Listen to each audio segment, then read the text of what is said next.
never put off for 22 years what you can put off for maybe a couple of months. And I'm sure you're wondering exactly what that means. Let me show you here. This is the February 1995 issue of Woodsmith magazine, and when I saw this, when I got this in the mail at the time, I knew I wanted to build that little apothecary cabinet that you see there. Thing is, I never got around to doing it. I had other things going on, other projects, and just just one of those things I never did. So with that in mind, it's time to make one. So that's what I'm doing here. So first thing I did this morning, I actually went out before I started recording this, and I cut myself down a couple of panels from some cherry, that I picked up from a hardwood supplier up in Tucson, and unfortunately, I couldn't find pieces quite wide enough for the top and bottom of the case, so I got to glue some panels up. So that's what you see me doing right here, and what I'm going to do is I'm going to let this panel sit for a little bit and let the glue do its thing, and when I come back, I will show you, well, I'll show you what the next step is at that point. So I will talk to you in a bit. Okay, I just finished up the milling for basically the case, and let me show you what I got here. I cut out these pieces right here, the tops, the top, the bottom, the two horizontal dividers inside, and both sides of the case. Now I did cut the dimensions down from the listed cuts by a 1/4 inch, simply because the lumber that I got was just a hair too small, but that's okay. It's not going to be that big of a deal at the end of the build. So anyway, now what I did was the 4 pieces that I had to cut out to this size, and you're looking at the bottom and the top and the 2 horizontal dividers. I made sure that I milled all 4 of those pieces at the same time. That way any mistakes I made setting up my saw would end up being the same mistake through all 4 pieces. A second thing I did, and this is just a very, very handy tip, is on there I wrote where the piece is going to be and what I wanted the final dimensions of that piece to be. So the top, the bottom, and both sides, as you can see here, they're all 8. Yeah, I'm pretty sure you can see it. They're all 8 1/8 by 12 1/2. I have the 2, and I also have the 2 side pieces, and you'll notice they are 8 3/8 by 13 1/2, and 13 1/2 is so it'll be slightly taller than it is wide, which is going to make it look a little better. But you might be wondering about the 1/4 inch difference. Oops, sorry, bumped the tripod. About the 1/4 inch difference on the width of the 2 pieces, and that is so I can use a piece of 1/4 inch plywood as the backer for the case. Now, one other thing I did was I was taking a look at the wood, and I selected these 2 pieces for the sides for a very particular reason. I like the flaws in the wood. If I could have gotten a little bit more of that in there, I would have. I like the way that looks. I think it's going to give it, when I finish when I'm finished finishing it, I think it's going to give it a nice rustic look. So anyway, next thing I have to do is a little bit more layout, and I will come back to that. So talk to you in a bit. Okay, yes, I know about the Einstein/anime hair. Not much I can do about it. Don't ask. So anyway, on the next step of the box, I had the sander out. I decided to go ahead and sand down these 2 larger pieces that I've glued up, and these are for the top and the bottom of the case. They're definitely oversized, and what I'll end up doing is, after I do all the other work, I'll end up cutting these down. So that's all I did with those. Now for the case itself, I'm still working on the sides. These are the sides of the case, and the blanks again are cut to size, and I've cut them down to 8 3/8 by 13 1/2. But as you can see here, I've marked out a couple of spots where I need to cut some dados. a 3/4 inch wide dado on each end of the board and a 1/4 inch wide dado on one of the long sides of the board. This is going to be the back side. Now, excuse me, all of these are going to be 1/4 inch thick, 1/4 inch deep. The one on the back is to hold the piece of plywood that's going to be the back of the case. The ones on the sides here, or excuse me, at the top and the bottom, are going to be the dados that are going to hold my horizontal pieces, the tops and the bottoms. But there's going to be another step after that as well. So I'll come back and show you that as soon as I'm done. So talk to you in a bit. Bye. Oh, I'm sorry. There are multiple ways to cut these, just so you know. If you're an experienced woodworker, skip this part. If not, again, some different ways to cut these. One, you can use a router, and a router of the appropriate width, and just take all this off in one long pass. Then again, a 1/4 inch bit right there. The second way to do it is to put a dado stack into your table saw and make a wide pass, or you can do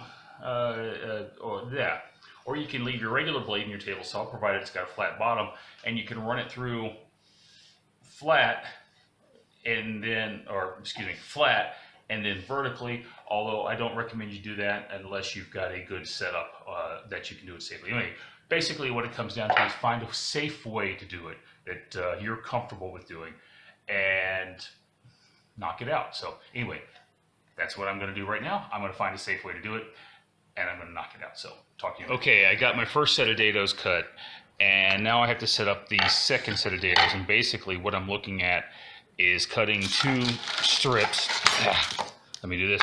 3/4 inch wide, equally spaced, going across the boards. So make sure you double check the distance from edge to edge. That way, and then sit down and do some math if you have to. But you want you want those 2 dados that are running across the board to be equidistant. You can go ahead and just double check, triple check, quadruple check your math, because if you screw this cut up, you've just cost yourself a lot of, fairly expensive wood. So I'm being as careful as I can with that. So I'm going to go ahead and make those cuts, and I will be back with the next step. Bye. Okay, next step. And as you can see, I've got the dados cut out on the side pieces and going across for these horizontal dividers. Now I've got to cut out pieces for the dados on the horizontal dividers, top and bottom, and on the inside portion of the top and bottom shelves. The piece that's going to go down here, the piece is going to go up here. So anyway, I did some careful measurements just to make sure everything's going to be squared away. And I'm going to start my first dado 3 3/4 inches in from the edge here, and then 3 3/4 inches in from this edge. So all I'm going to do is I'm going to run a full width dado stack, top and bottom, starting 3 3/4 inches in right here. And like I said, I did some careful measurements, and that's going to give me 3.5 inches between here and then this 3 3/4, less the 1/4 inch deep dado right here. That will give me 3.5. So that's going to give me 3 even spaces in the case itself. So, you know what? Let's go outside, start some cutting, and see how it works out, and hope I don't end up wasting some expensive lumber. So, talk to you. Too excited. This is just a dry fit. Everything is sitting in place. The dados are snug, if not maybe a little tight in a couple of spots, but overall, I'm pretty happy with the joinery. It is square, which is also important, and the vertical and the horizontal pieces are the vertical and the horizontals are also even, which is important as well. So anyway, next thing to do is to get this glued up, and then start working on the vertical dividers that are going to go into here. So I'll be back and show you how that goes. Here's the next step. As you can see, I've got the main carcass finished. I've got all the dividers put in place, and horizontal and vertical. Now it's going to be time to go out and work on the drawers. So anyway, I will show you that in a moment, but real quick, I didn't get perfect matches around. So what I did was just took some sawdust out of my sander and pushed it in the hole and filled it in with a little bit of super glue. And that's going to give me, well, it's going to give everything on the face a make it look pretty good. So I have to go out and I got to sand that down. And then after I do that, I'm going to start working on the drawers. Now, one thing you need to make sure you're doing is when you're putting in these horizontal dividers, make sure you are showing, or excuse me, the vertical dividers, make sure you are showing side grain, not end grain, okay? And also, one thing you can do if you want, and I did it, and I'm going to do it, is I did not put these set these dividers to go all the way to the back. Well, you're not going to be able to see it once the cabinet's complete, but what I am going to do is instead of using solid cherry all the way back, there's nothing stopping you from doing it, you certainly can, but I'm going to put 3/4 inch plywood in the grooves in the far back, and you're not going to be able to tell the difference. And well, basically I did not have enough cherry to go all the way back. Somehow I ended up miscalculating. So you could use other kinds of scrap lumber, and in this case, I'm just going to use plywood. So anyway, that's it for now, and I'll talk to you in a bit. I've got the drawer faces cut out, and what I did, you can see here, I numbered each drawer face, so it's going all the way across, and I cut this from a piece of wood, one piece of wood, so the grain for the drawers is going to match across the face of the cabinet. Now, another thing I did, you can see the X's in the middle of it, and that the center mark on the X is where I marked it out for drilling the screw holes when I put the knobs on there. I will come back to that later on. The drawer faces, there's a little bit of variation in the size, and I'm talking like maybe a 1/16 or even a 32nd of an inch in some cases. But what I did was, while I was cutting it out, I would go ahead and fit. I would just come back and I would push the drawer face all the way through the cabinet and make sure it didn't get stuck. Now, obviously, it's going to work a little better when I have the actual drawer frame done up. And well, anyway, when the whole drawer is complete, this will be locked into place. Now, looks like I might need to touch that one up a little bit, but that's okay. We'll figure it out and see what's going on with it. So anyway, that's where I stand. The next thing to do is to actually make 9 drawers now. And for that, I went to the hardware store and I bought some pre-cut 1/2 inch poplar. Any 1/2 inch wood will do. This is 3.5 inches wide though, 3.5 inches wide, 1/2 inch thick. So it's like the perfect size for these. And again, it's poplar. It's not going to be seen, although I can stain it if I want. And it will take the finish for the cherry very, very well. So anyway, I will come back and show you how things look in a bit. Okay. I got the drawers done, and honestly, it's been a while since I was doing this, so I don't remember if I actually skipped showing you a step or not. But let me show you the drawer detail real quick. What I have here, again, I know I showed you the faces. So faces are cherry, of course, and I went ahead and drilled those out, the holes out for the knobs, and I'll come back to that here in a moment. But then I put in what's known as, well, basically a dado lock joint, and you can see what it's shaped like right there. Oi! Yeah, you can see the shape on it right there, and that's going to give me a very, very strong joint. Basically, when I glue that in there, there's going to be enough surface area that this is not going to want to come apart. Now, that being said, in the side pieces here, these are poplar, and again, 1/2 inch poplar. I was able to get this at the Home Depot reasonably cheaply, and I could have got something at the lumber yard, but I would have ended up having to mill it down, and it would have cost a lot more. Basically, that's what I was going to, just inexpensive. And actually, I think the poplar is going to contrast nicely with the green, or sorry, with the red of the cherry later on. Anyway, I did cut a 1/4-inch dado along the bottom edge of that, and on the bottom edge of the front as well, and that. And then on the back piece, however, instead of going with, you know, another lock dado, which I could have done, but there's really no need to because it doesn't really need the strength. You need the strength on the drawer fronts. But on the back piece, I went ahead and just cut a couple of dados on the edge, and that's just going to sit in there just like that.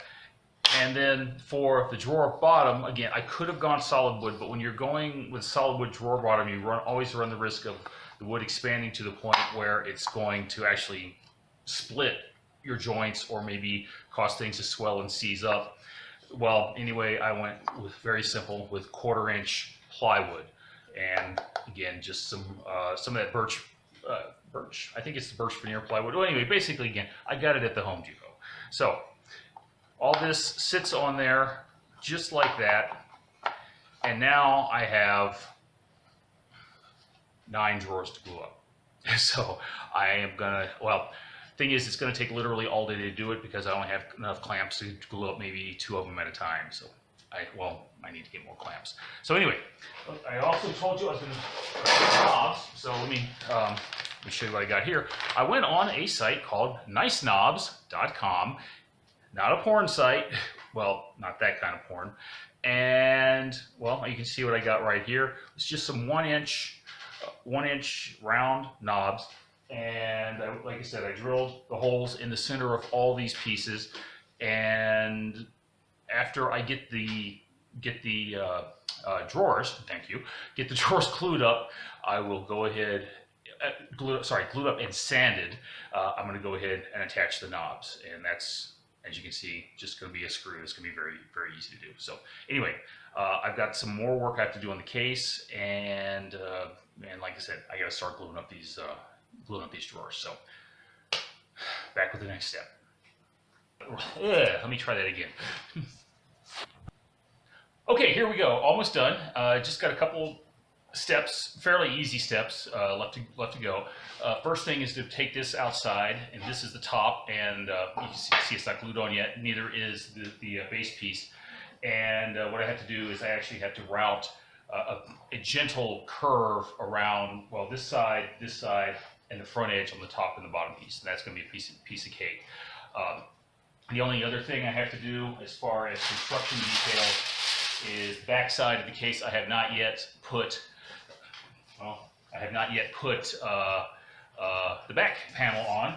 So that's what this piece of plywood is for, but it's just going to go in just like that.